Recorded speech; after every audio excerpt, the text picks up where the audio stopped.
Prabhupada, Prabhupada, Prabhupada, Jaya Prabhupada, Prabhupada, Prabhupada, Prabhupada, Jaya Jaya Prabhupada,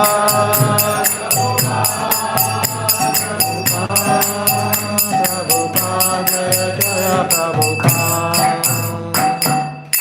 Shri Radha Madhav ki jai, Kunj Bihari ki jai, Shri Gaurnitai ki jai, Jagannath Baladev Subhadra ki jai, Jai Shri Radha Kichu Gopinath ki jai, Shri Prabhupada ki jai. Right. So we'll do the opening pranams. Om Namo Bhagavate Vasudevaya. Om Namo Bhagavate Vasudevaya.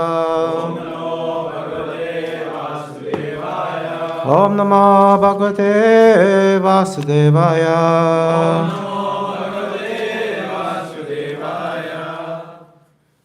Om Gyan, Narayana Namaskata, Naram Cheva Narottamam, Devim Saraswati Vyasam, Tato Jayamudire.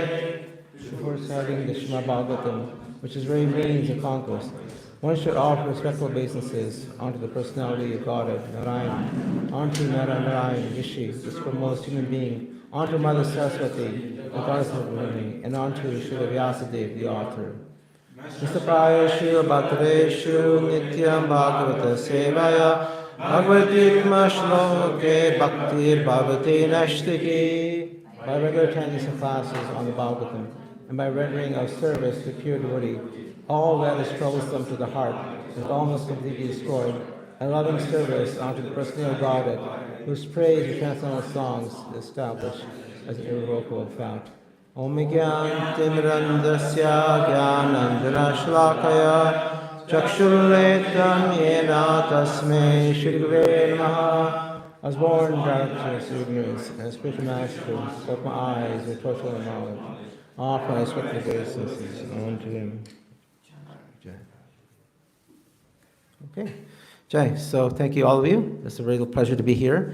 So I want to offer my pranam mantras to you. Vanchakalpataro Vishcha Kripa Sindhu Bhaevacha Patitanam Pavanebhyo Vaishnavebhyo Namo Namaha. Jai Shri Krishna Chaitanya Prabhu Nityananda Sri Advaita Gadadhar Svasadi Gaur Bhaktivinoda. Hare Krishna, Krishna Krishna, Hare Hare, Hare Rama, Rama Rama, Hare Hare. Jai. So because of all of you, I'm able to give this class. Without your presence, without the walls, without the floors, without all this ambience, it would not be possible. So thank you so much for engaging me in your service. So today, we will be doing a verse that might be familiar to you. It's in chapter 23 of Canto 8. Canto 8 is the canto that talks about the wrap-up of the entire creation. So we're using this verse, this important verse from chapter 23, verse 16. So I'd like to thank Manil Prabhu, yes, for giving me this opportunity as well. Okay, so I guess what we do is we chant together, yeah? So you can recite first and then we can recite. Okay, all right, so let me just get to the purport as well. So this is a famous verse spoken by none other than, Ushana or Shukracharya. So Ushana, we'll talk about him, and we'll talk about how he glorifies the holy name, even being the Daitya. Okay, so this is an important verse because even a Daitya can glorify the holy name. That's why he's in the Bhagavatam. So Ushana talks this verse. Mantrasta chantrascha chidram Desha kalahara vastuna Sarvam karoti nischadram Anu sankirtanam tava.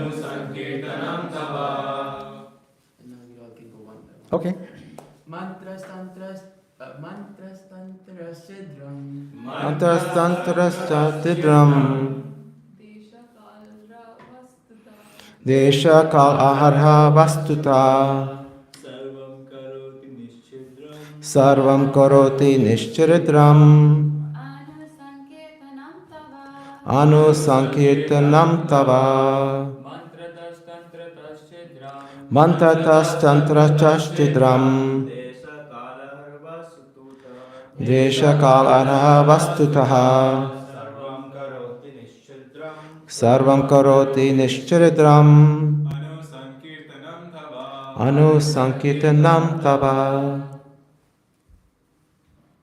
Anyone else? Mantratas-tantratas-chidram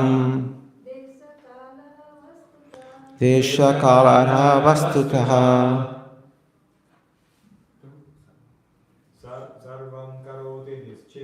Sarvam karoti nischidram Anusankirtanam Tava Mantratas-tantratas-chidram Desha-kalara vastutaha Sarvam karoti nischidram Anusankirtanam Tava. Synonyms? So we can do it after you or with you. Well, let's do it together. Mantratas. In pronouncing the Vedic mantras improperly. Tantra.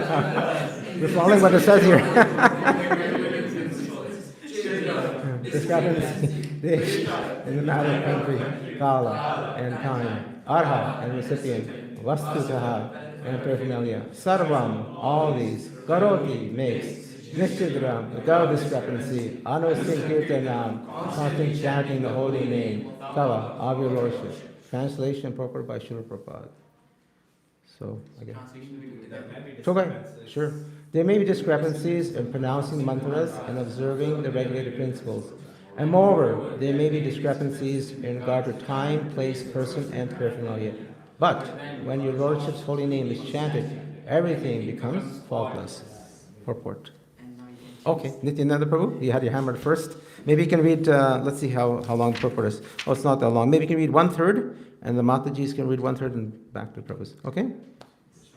Sri Chaitanya Mahaprabhu has recommended Hare Nama, Eva Kilalam, Kalo Nasteva, Eva Kati Anyataha. Age of quarrel and hypocrisy. The only means of deliverance is the chanting the holy name of the Lord. There is no other way, there is no other way, there is no other way. In this age of Kali, it is extremely difficult to perform Vedic ritualistic ceremonies or sacrifices perfectly. Hardly anyone can chant the Vedic mantras with perfect pronunciation or accumulate paraphernalia for Vedic performances. Therefore, the sacrifice recommended in this age is Sankirtana, constant chanting of the holy name of the Lord. Yajnai Sankirtana Praya Yajanti Sumedash. Instead of wasting time performing Vedic sacrifices, those who are intelligent, those who possess good brain substance should take the chanting of the Lord's holy name and thus perform sacrifice perfectly. I have seen that many religious leaders are addicted to performing yajnas and spending hundreds and thousands of rupees for imperfect sacrificial performances. This is a lesson for those who unnecessarily execute such imperfect sacrifices. We should take advice of Sri Chaitanya Mahaprabhu. Yajna Sankirtana Praya Yajanti Sumedaha. Although Shukracharya was strict Brahmana, addicted to ritualistic activities, he also admitted, Nischidram Anusankirtanam Tava. My Lord, constantly chanting of your holy name, of your Lordship, makes everything perfect. In Kali Yuga, the Vedic ritualistic ceremonies cannot be performed as perfectly as before. Therefore, Srila Jiva Goswami has recommended that although one should take care of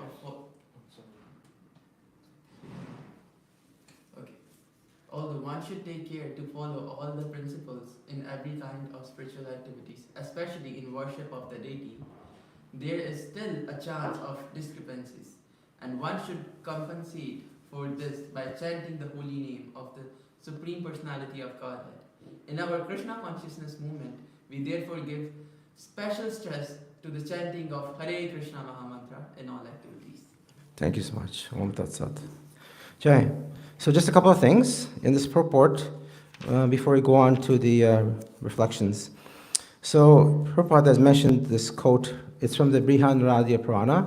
It's from 38, 126. So I humbly request when we read Prabhupada's purports, we should not go over these things. We should read each and every line of the purport, and otherwise purport will not put in there, so we should read that too. And also we missed the part where it says Bhagavatam 1.529. That's a very important verse in the Bhagavatam, so we should read that as well. So when we read Prabhupada's purports, we should read the quote it came from. That'll also help you remember where the quotation came from, because we're like spiritual lawyers. When someone asks us where this came from, we should at least have some realization that it comes from the Puranas, Upanishads, it comes from the Bhagavatam, like that. Is that okay? All right. Thank you so much. And it's Yajna. Okay, not Yajya, it's Yajna. I'm doing a course right now in Vrindavan, talking about pronunciation of Purusha Sukta. It's Yajna. Okay, like that, Yajna. Okay? All right, because I also used to say a long time ago Yajya, but it's Yajna. According to the Acharyas. Okay, thank you so much. All right, so let's go on to the essence of this purport and how we can put it into daily life. So here, a demon is talking about the holy name. So this is unusual. How is a demon talking about the holy name? Well, it's because if you go to the 10th chapter of the Bhagavad Gita, which is called the Vibhuti Yoga chapter, okay, the 10th chapter is called the? And English is called? Opulence of the? Absolute, yes, thank you. So opulence of the absolute. Haribol, he gives extra prasadam for breakfast. Gets an extra muffin. So basically, it's Vibhuti Yoga. It's it's basically the essence of Bhakti Yoga, because it's in the middle verses, or the middle chapters of Bhagavad Gita. So in the 37th verse of the 10th chapter, 1037, the name of Shukracharya is mentioned in that verse, okay? So there, Lord Krishna talks about his different opulences, vibhutis. And there he mentions, Kavitam, Ushana, Kavitaha. Okay? Ushana is none other than who? Shukracharya. Okay? Shukracharya is Ushana. So why is Krishna lumping or plating him along with the fact that his other name is Vasudev? He also mentions Pandunam, Arjuna. Then he says, also that later on that Muninam api aham, Muni api aham, that is Vyas. And then he mentions Kavitam, Ushana, Kavita. Okay? So he's putting him in the same category as himself as Vasudev, as the Pandavanam Arjuna or Dhananjaya, okay? And then also as Vyas Muni. He's giving him in the same level, almost same level of stature. Then Prabhupada mentions or qualifies in the purport in the last line that Ushana or Shukracharya is a Kavi. What is a Kavi? Kavi means one who can see, he's far-seeing. He was a very intelligent politician and very, very intelligent, okay? And therefore the Daityas, being very intelligent, they sought him as the spiritual master, and therefore he is called Kavi. And it is said that he is an expansion of Lord Krishna, okay? If you read the purport carefully, Shukracharya is an expansion. He's the opulence. Prabhupada mentions at the very last line, he's the opulence feature of the Supreme Personality of Godhead. So therefore, Shukracharya is very special, although he may not be acting in a very proper way. Okay, during the Bali Maharaj, you read this already, in Canto 8, occupies a significant part of the canto of that.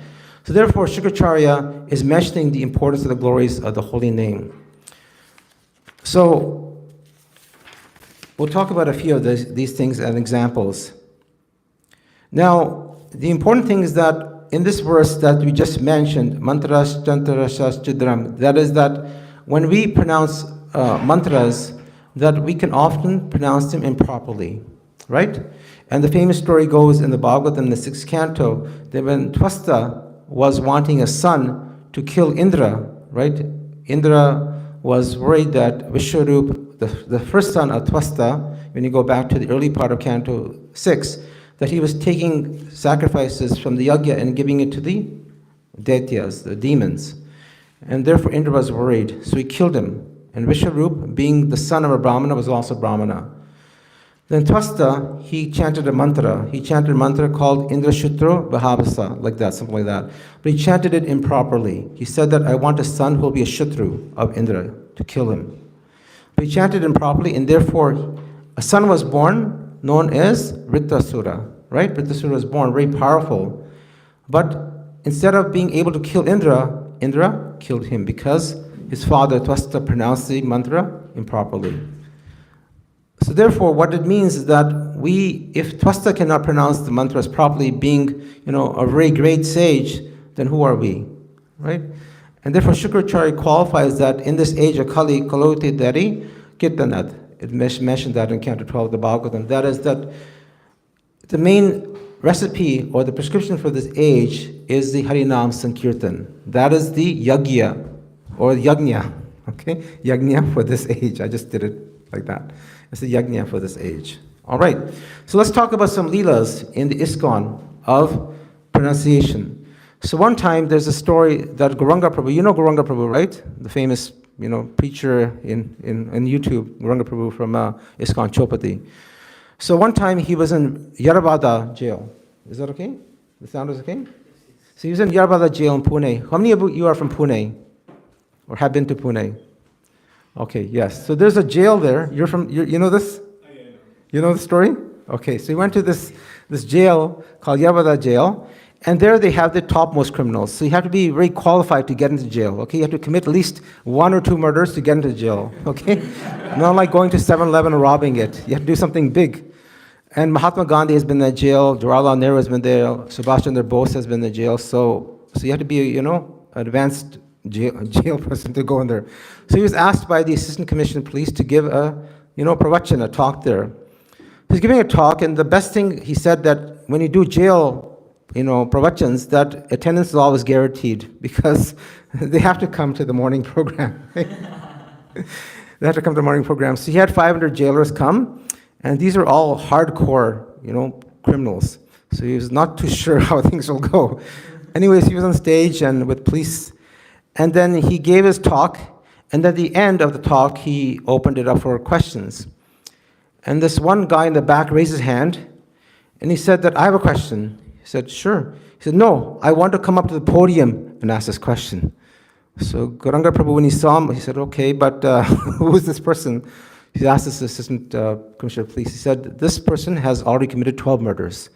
Then Gauranga Prabhu asked him, I'm going to be the 13th one. So he came up, he said, don't worry, there's a lot of police presence, you'll be fine.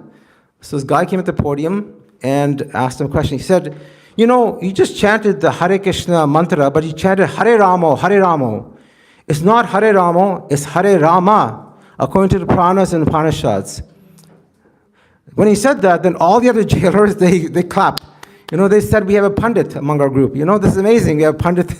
So Gauranga Prabhu said, yeah, okay. Whether it's Rama or Ramo, it's the same. But anyways, that's the one thing he mentioned. That talks about pronunciation. And then more recently, Jagannath Prabhu, all of you know Jagannath Prabhu, the famous one, who is the king of the Ratha Yatra. So Jagannath Prabhu was very, very dear to Srila Prabhupada. And he occupies a very special place in ISKCON. Why? Because he is on the BBT calendar, right? He's on the BBT calendar. Why is he on the BBT calendar? Does anyone know why he's on the BBT calendar? Sorry?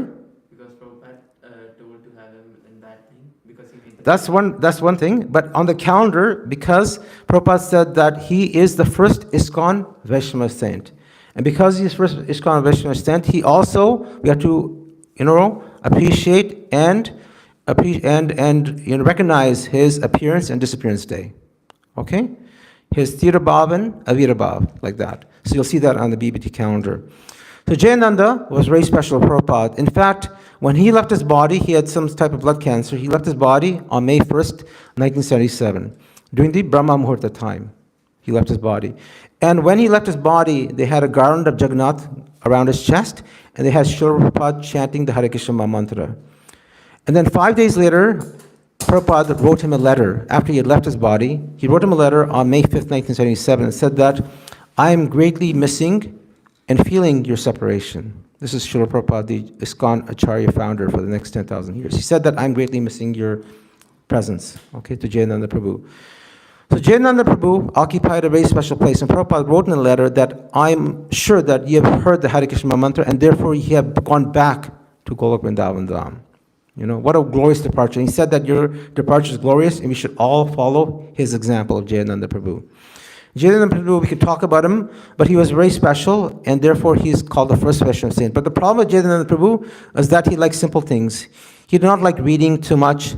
He was not able to do daily service. In fact, he said that even he had an issue with the Gayatri, He had an issue with Gayatri. He could not pronounce the Gayatri like that, okay?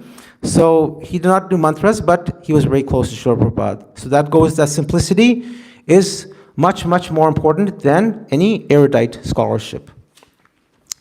Third thing is that when Srila Prabhupada took a sannyas, when he got sannyas, he got that in 1959, right? And when you go next time to Mathura, visit the Keshavji Gaudiya Math. That's where Srila Prabhupada got his sannyas in September 1959.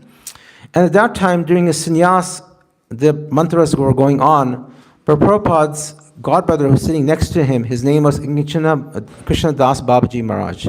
He was chanting the Hare Krishna Mahamantra. Prabhupada said, you keep on chanting. The mantras will go on, but you keep on chanting the Hare Krishna Mahamantra, because he gave that more importance. And then similarly, in the 70s, when the Krishna Balaram temple in Sri Vrindavan Dham was established, Srila Prabhupada, he encouraged his Western disciples, Europeans, Americans, to continue chanting very loudly the Hare Krishna Mahamantra, while all the brahmanas of Vrindavan were doing all the mantras for the deity installation, the Pran Pratishta. So Prabhupada said, and of course Prabhupada had done it, he said that because he was the one in charge, he said that just chanting the Hare Krishna Mahamantra is sufficient for that yajna. However, the Samartha Brahmanas and the local villagers would not accept the fact that if he did not do all the mantras and all the pujas and all the rituals, then they would not have accepted the installation of the Krishna Balaram. So that goes to show that according to Srila Prabhupada and all the acharyas before him, the chanting of the Hare Krishna Mahamantra is the beginning, the middle, and the end, the means and the end, okay, for anything that we do in daily service. So therefore, when we do anything in ISKCON or in the Gaudiya Brahma line, Brahma Madhava Gaudiya Sampradaya line, there's two lines. One is the Bhagavat line and the other one is the Panchasarika line. Okay? The Bhagavat line is the line in which you're chanting the Hare Krishna Mantra in everything you do. The Panchasarika line is the rules and regulations given by Naradji, Narad Muni. So when you do daily service, there are certain mantras to follow. When you do Achmana, there are certain mantras to follow. Nityananda Prabhu knows this, he's been trained. When you read the Bhagavatam, there's certain mantras we do, right? Like for example, when you dress the deities, put them to sleep, wake them up, there's certain mantras we do. So that's called according to the Narad Pancharatra. But every time we do that, it should always be accompanied with the chanting the Hare Krishna mantra. Just now we did the Prabhupada Arati, we did the Mangal Arati, the 7 o'clock Arati, like that. So every time we do that, we always have the Hare Krishna mantra. That cements it. The key is that Lord Krishna looks at our intention, not our pretension. Now, what is the difference? Just spend a moment. What is the difference between intention and pretension? Intention and pretension are two similar words, but they have totally different meanings. Intention means that we have a plan. We aim to achieve something based on some degree of sincerity, honesty, and faith. Okay, that's called intention. The flip side is called pretension. It comes from the word called pretend. Okay, so do we like anyone who pretends to us? You know, imagine if you had the so-called friend and he was always pretending that he was always there to help you. Oh, I see people looking at each other. Right? Sometimes we have... No, I'm the one. I'm a pretender. That's why I'm giving the class. So we're all, we have some sort of pretentiousness in us. Okay? That means that we have some sort of false claim. I'm so-and-so, and therefore I can do so-and-so. It's our external look, right? It's who are you not. That means you are a bluffer. A pretentious person is one who is a bluffer, a cheater, okay? Like that. So intention means someone who has a genuine desire to serve Krishna and improve spiritually or help others on the path of bhakti because they have some degree of inner sincerity, even if their outer actions are not perfect, okay? Jagannath Prabhu was like that. He had excellent intentions, and therefore he was very close to Srila Prabhupada. Prabhupada, it's oftentimes said, and you know, that he could see right through you. He could see right through you. In fact, he knew you better than you knew yourself. Okay? That's an acharya. He knew you better. So he knew what your intention was. So an example of intention is a devotee comes to ISKCON, he walks through the door of our Radha Gopinath temple, and he comes from Mangal Arati. He struggles to chant, focus on holy names, but he's trying, or she's trying. And they seek guidance, and they say that, can next time, can I wear dhoti? Show me how to wear dhoti. Is my tilak on right? How should I chant? Please show me how to hold the beads. Because they have a sincere desire to learn. The key point is they're authentically trying to please devotees and the Lord. But what is a pretentious person? Can you give an example of what a pretentious person would do at Mangal Arati, for example? Right? He would come up all dressed in the finely ironed dhoti, kurta, right? You know, best of the tilak, maybe one from Radhakund, you know.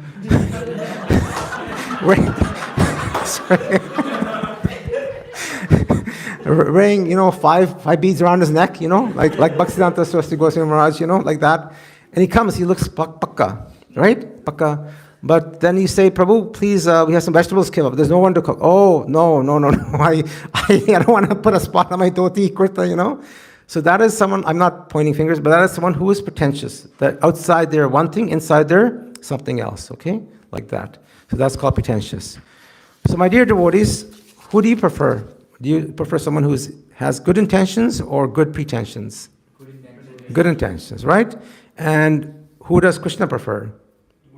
Good intentions. This world, this material world?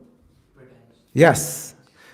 This material world likes people that are, you know, have very nicely combed, gelled hair, you know, wearing a suit and tie, you know, like driving a, you know, very expensive car. These people are pretentious because the world sees them as such. They have some affluence and influence, okay? Like that. But we are intention-like. So key point is not our external show, but our internal desires or mood, or bhav. The story that goes along with this, and you've heard this, is the story that Prabhupada gives of the cobbler and the brahmana, right? Is there anyone that does not know the story of the cobbler and the brahmana? Anyone? If you don't know, that's okay. Yeah, that's fine. So one time, Narad Muni was on his way to Vaikuntha. I'll tell it very short. And on the way, he saw a brahmana. A brahmana was taking bath in the river, came out and said, "Oh, Narad Muni, pranams. Where are you off to?" He said, "I'm going to Vaikuntha to see Narayan." He said, "Oh, you're going to see Narayan. Can you please do me a favor? Can you ask him when I will go back to go back to Vaikuntha?" He said, "Sure, no problem." So this brahmana was very pakka. He would wake up early in the morning, do a sadhana, you know, bathe 3 times a day. Everything was pakka. Then along the road, just down the road, he saw a cobbler. A simple man was, you know, had some shoes, putting some nails, you know, soles in them. And this cobbler was very simple-minded, and he asked, "Oh, Narad, pranams to you. Where are you, it's my glorious day. Where are you going to?" He said, "I'm going to Vaikuntha." He said, "Oh, you're going to Vaikuntha. Can you please do me one favor? Can you ask Narayan, when will I come to, you know, get his darshan in Vaikuntha?" So he said, "Fine." So then Naradji went to Vaikuntha, and there he met Narayan, and he said that, "I have these 2 requests from 2 people down from earth." And he said that, what is it? Narayan asked. He said that the brahmana and the cobbler want to know when they will come back and see you back in this Vaikuntha. So Narayan said, the cobbler will get mukti in his lifetime. He'll get liberation in his lifetime. But the brahmana, I don't know his fate. I don't know when he's going to come back. Narayan said, "Oh, is that right? I thought it was the other way around, you know? I thought it was the other way around." He said, "Don't worry, just..." Narayan didn't ask him directly. He didn't give him a direct reply. He said that when they ask you, when are they going to return, just when they ask you what I was doing in the Vaikuntha, you tell them that I was putting an elephant through the eye of a needle and pulling him back and forth. You know, a big elephant to the eye of a needle, putting him back and forth. And I said, "Okay, doesn't make any sense to me, but he's my guru, I shall go back." He came back to earth, and then the brahmana asked him, "Oh, so did you see Narayan?" He said, "Yes." So what was he doing when he asked him? He said that he was threading a big elephant to the eye of a tiny needle, and not only that, he's moving him back and forth, back and forth. Brahman said, "Oh, what rubbish is this? You know, how can you put an elephant through the eye of a needle? Not possible. This Narayan of yours is fake. I don't believe you." He went over sadhana. Narad Muni realized, okay, who was the brahmana.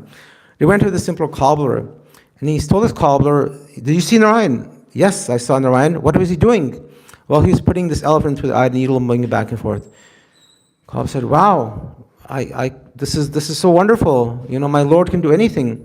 Narad Muni said, "Do you really believe this is true?" He said, "Of course it's true. If you look up, you know, we're sitting underneath this, you know, this banyan tree, or ashwatthama tree. And this banyan tree has come from a tiny, tiny seed that looks the size of a mustard seed.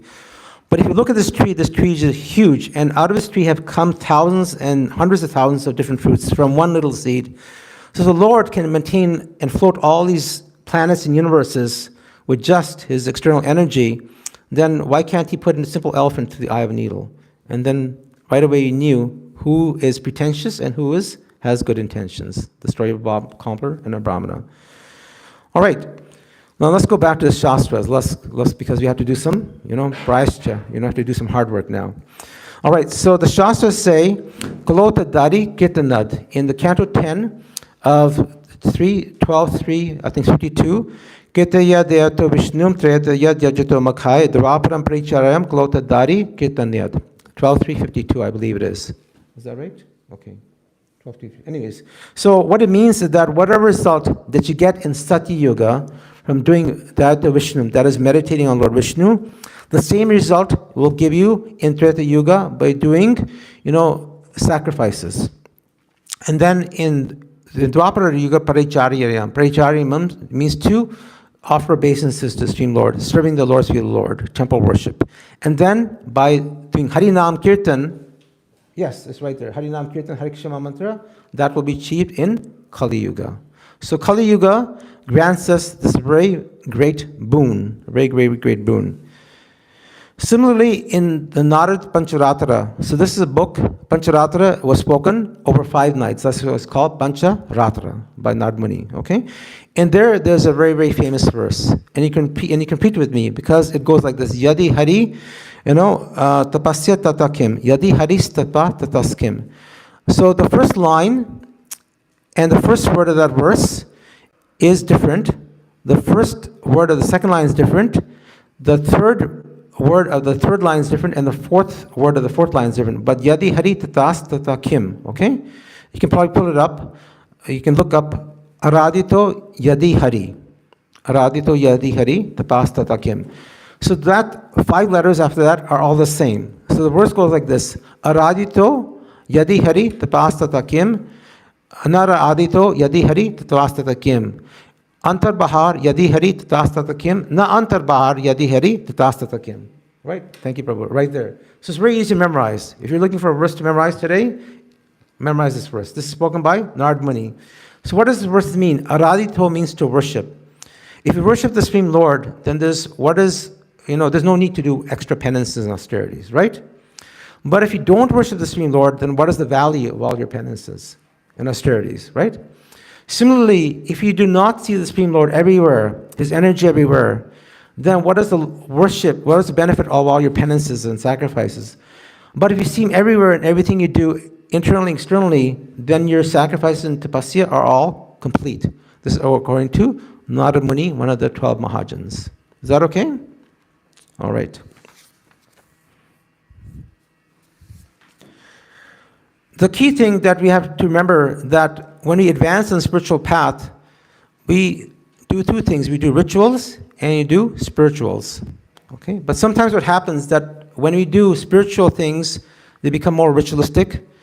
But the desire is that when we do ritualistic things, they should become more spiritual. It is the spirit in rituals that makes it spiritual. What is the difference? The difference is that when you do rituals, like for example, ritualistic things are things like we do certain types of homas, pujas, yajnas, etc. These things have to be done, okay? These things have to be done. But unless we do things that please the devotees of the Supreme Lord, that is called spiritual. For example, when you do Mangal Arti prayers, okay? Some people might say that's ritual. We might think it is a ritual, but it is actually spiritual. Why is it spiritual? Because the Vaishnavacharyas, Vishwanath Chakravarti Thakur wrote that. Samsara Dava Nali Loka, right? Shiguru Charna Padma. When you do that other one that we do for Shingarati, after Shingarati, that was written by Narottam Das Thakur. So therefore, these are the Acharyas. Narottam Das Thakur is a Sakhi of Champakalata. Okay, he serves Champakalata Sakhi. He was the Asa Sakhi, of Radharani's camp. Vishwanath Chakravarti Thakur, according to Acharyas, is none other than Rupa Goswami. Okay. And he is Rati Manjari. He's serving Lalita Manjari. Okay, so he's a very, I think Vishaka, more like Vishaka, but he's very close to the camp. So therefore, what is ritualistic about it? It cannot be a ritual. Okay, ritual is something you have to do to get us to the spiritual. But spiritual means that which has the essence of the Supreme Personality Godhead. That's why it's called spiritual, right? Like, for example, in point, when we do Ekadashi, what is the importance of doing Ekadashi? Or to fast from beans, grains, like that, legumes, very difficult to do. But as we start doing it, then it becomes more spiritual. That's why it's called Madhav Toshani. Is Hari Madhava. It's a day of Madhava, okay, like that. So therefore it becomes spiritual. All right? Okay, so we'll do a few more things and then we'll close. Now we all know this famous story of Ajamil, right? Ajamil, story in the 6th canto. What did Ajamil do at the very end, right? Ajamil was a Brahmana, right? He was a first-class Brahmana, and he resided in Kanikubja, in Kanauj, modern-day Kanauj. He was a Pakka Brahmana. He worshipped the Narayan Shila. His father taught him all the rituals. He knew all the regulations, but he got some bad association, right? We all know the story. Is there anyone that does not know the story of Ajamil? I'm sure all of you know it, right? Right? So Ajamil saw the scene when he was going to the forest to get some flowers and grass. He saw the scene of two people, eloping with each other. And one was a prostitute and the other one was Shudra. And that kind of, caused some irritation in his mind. And then, like that, he meditated on it, and then he actually left his good wife and married the prostitute. And from the prostitute, he got 10 sons, the youngest of one, which was called, who's the youngest son? Narayan, yes. And then he got into some bad things, like another Jagaya Madai, like that, okay? And then at the end, when he was 88 years old, he was about to leave his body. And then on his deathbed, he was about to leave his body, and when we were about to leave our body, what do we want? We want someone close to us. And no one was there, not even his wife, his so-called wife was there, not his other 9 sons were there. He called out to Narayan. He called out to Narayan very loudly, very, very loudly. And Narayan came.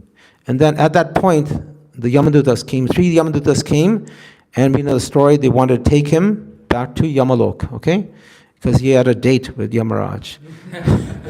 It's not the type of date that you want. Okay? Fortunately, he called 911, and then 4 Vishnudutas came.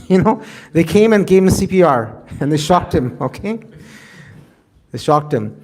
And they shocked him back to life. And he heard what we read in the Bhagavatam. He heard the Bhagavatam at the time of leaving, okay? And when one hears the Bhagavatam at the time of leaving, he will go back to Vishnu Loka, right? With the Vishnudutas. He heard the Bhagavatam. And basically the Vishnudutas is a long story. They rebuked the Yamadutas. They say that you people do not know who to take back and who to take back, okay? You are confused. And they spoke the Bhagavatam to them. But they said that basically the gist is that because he chanted Narayan, he will go back to Godhead, just because of that. All the sins are resolved, and according to all the Puranas, the Garuda Purana, the Brihad Vishnu Purana, the Skand Purana, you look at all the Puranas, Vishnu Purana, the Bhagavad Purana, chanting the holy name is the most supreme. I think tomorrow's class and Sunday class we'll talk about the Harinam, the glories of Harinam Prabhu.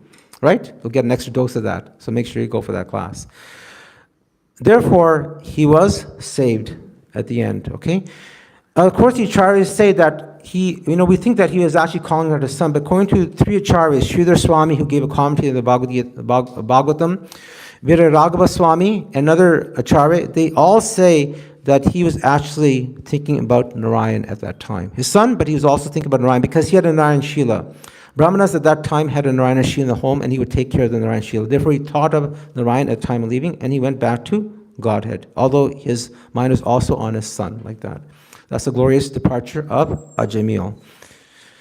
Right, so the Chaitanya Charitamrita Adi Lila, you can pick it up, Prabhu. Adi Lila, Chaitanya Charitamrita Adi Lila, so 1:16:11, 1.16:11, that's from Adi Lila. And this quote is given by Krishnadas Kaviraj Goswami Maharaj, who is the author of Chaitanya Charitamrita. It's 1:16:11. So I think we'll go down to verse. Okay, so if you go Adi, CC Adi, 16:11. Yeah, it's a little sometimes. 16 and then 11. Yes, Prabhu.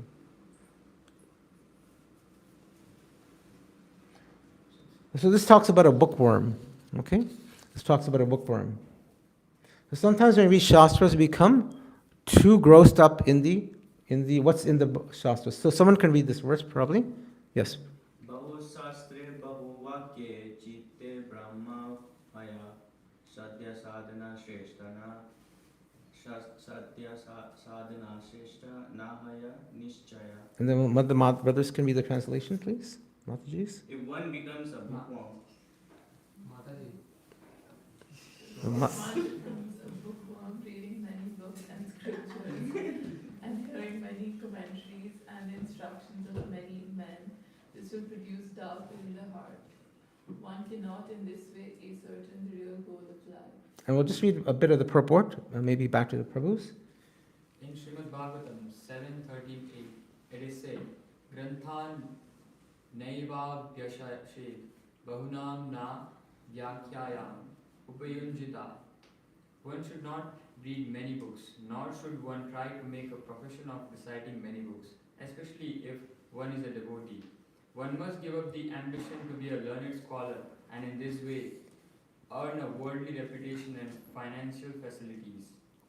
If one diverts his attention to studying many books, he cannot fix his mind in devotional service, nor can he understand many scriptures, for they are full of grave statements and meanings. In this connection, Srila Bhaktisiddhanta Saraswati Thakur gives his opinion that those who are attracted to studying many kinds of literatures concerning various subject matters, especially fruitive activities, philosophical speculation, are deprived of unalloyed devotional service because of their splayed attention. Jai. Is that okay? So sometimes when we do some courses and so forth, we become we forget the forest for the trees. We read too many books and start memorizing verses, but we forget what is the intention behind the verses. Vedescha sarve aham veda vedya. That is that the Supreme Lord Krishna is the speaker of the Vedas. He's compiled the Vedas, and our goal of the Vedas is to come back to the Supreme Lord. Okay, according to the Bhagavad Gita 15:15. Like that. So the key is that when we do certain courses, we do many courses, Bhakti Shastri course, seminars, etc. We should not forget what is the main essence behind that, Okay, like that. That's the main essence. Therefore, in closing, Rupa Goswami says, Yene tena prakarana mana krishna navasayat sarva vidhi vishedasir etyar eva kinkara. Kinkara means a servant, like the gopis, they're called kinkaris, like that. It basically means that anything we do in our spiritual life, the goal and all the principles and everything we do, whether it's Bhagavad Vidhi Marg or Narpancharatara Marg, the goal is to please the devotees and the Supreme Lord. That's the goal of everything we do. All other principles are secondary to goal. They're servants of these goals, okay?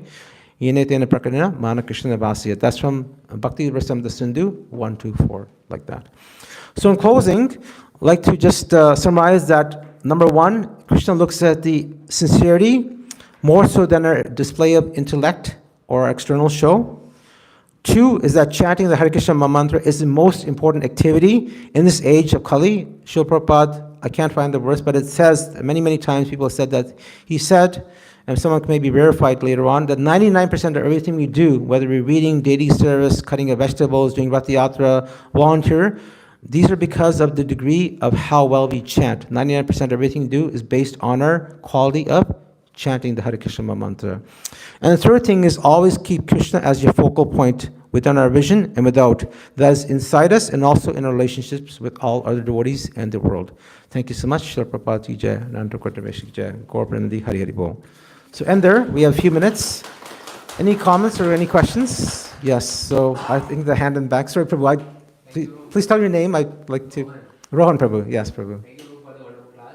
I had a question about this only, like it is mentioned by Mahaprabhu that we should not read too many books, but at the same time, we have to read the books of Prabhupada and of different Yes. acharyas. Yes, How absolutely. should we take this instruction?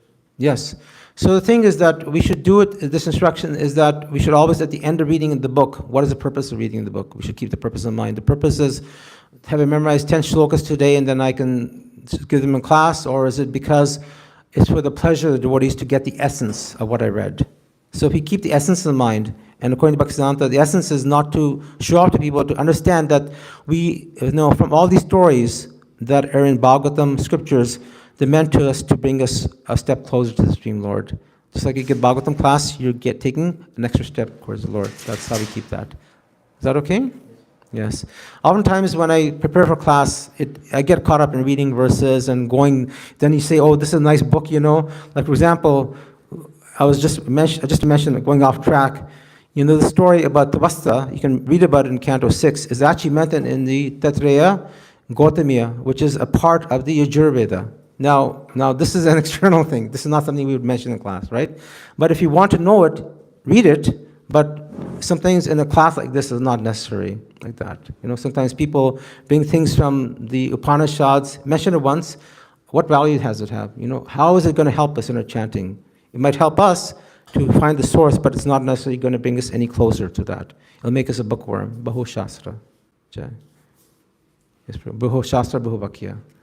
Yes, Prabhu. Sorry, Prabhu. Antaraksh. Yes. Yes, Prabhu. Like you mentioned, Shukracharya is Ushna, one of the representatives of Krishna. And he is from the lineage of Bhrigu as well, a qualified Brahman. The sport that he was put by the Lord, I mean, it's the angle that I'm trying to see it through, that Krishna intentionally created demons through Jaya and Vijaya, and just to have pleasure for himself, just to have fun. And when Shukracharya Brahman was on the spot, he seemed like a kind of someone who is in more of ignorance. Like all the rituals we do to be in more of goodness, and then so that we can do the spiritual stuff.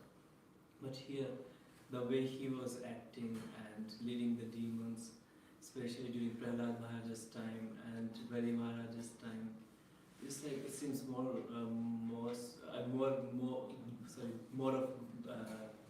ignorance. So, like, can someone be serving the Lord in more of ignorance, if that's a service? Yes, that's a nice question. And no, Antaraksh Prabhu always asks some very deep questions because when he asks a question, it makes us think twice, you know. So let me just think a little deeply. No, it's very nice. So yes, so we do understand that there are certain personalities that are there to do a sort of menial service for the Lord. And one of them is to come as a demon. And we know that, for example, as you mentioned, Jay and Vijay, you know, they came as 4 times they came as demons, you know, like that. 4th one, of course, you know, some people say as Jagai Madai, like that too. So these people all have a service to do. All the demons that came in Krishna Leela are actually devotees of the Lord because they come and serve the Lord for a certain higher purpose. So similarly, Shukracharya also comes to serve the Lord for a higher purpose. Because he's serving the demons as a guru. He's the Adi Guru of demons.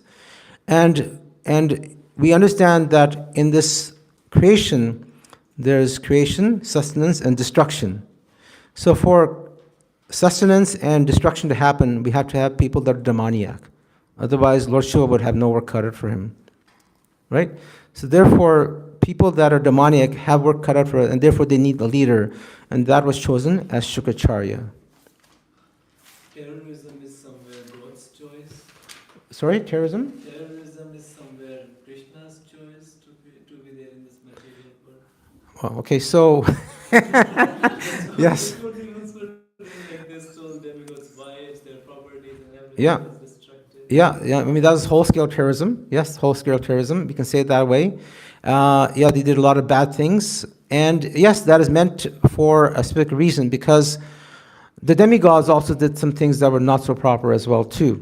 You know, they also stole. You know, when, for example, when Kayadu was alone and Hiranyakashipu was separated from her, Prahlad Maharaj, they were going to kidnap her and treat her in a bad way. So. And then Indra, as we understand that he has also done some things that were not so proper like that. You know, he was doing some things with other wives and many things like that. So therefore, it's meant to create a correction, so to say, in the entire material formula. And we often cannot understand why things happen the way they do in the Bhagavatam, but the essence is that this is all orchestrated by the Supreme Lord. It's all orchestrated by the Supreme Lord. There's reason for that. And the other important thing is that everything that demons do is not necessarily all bad. Right?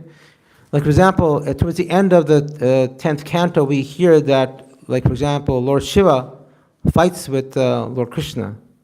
Right? He fights with them.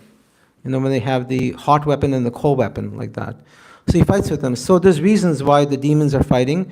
And so there always is some reason why terrorism in the higher world occurs, because it offers some sort of correction.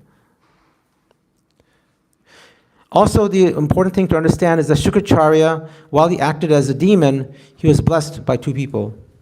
He was blessed because of the presence of Prahlad Maharaj, and he was also blessed because of Bali Maharaj. Both are pure devotees. And Bali Maharaj is a classic example. He's also the head of the demons, but he's a Mahajan, like that.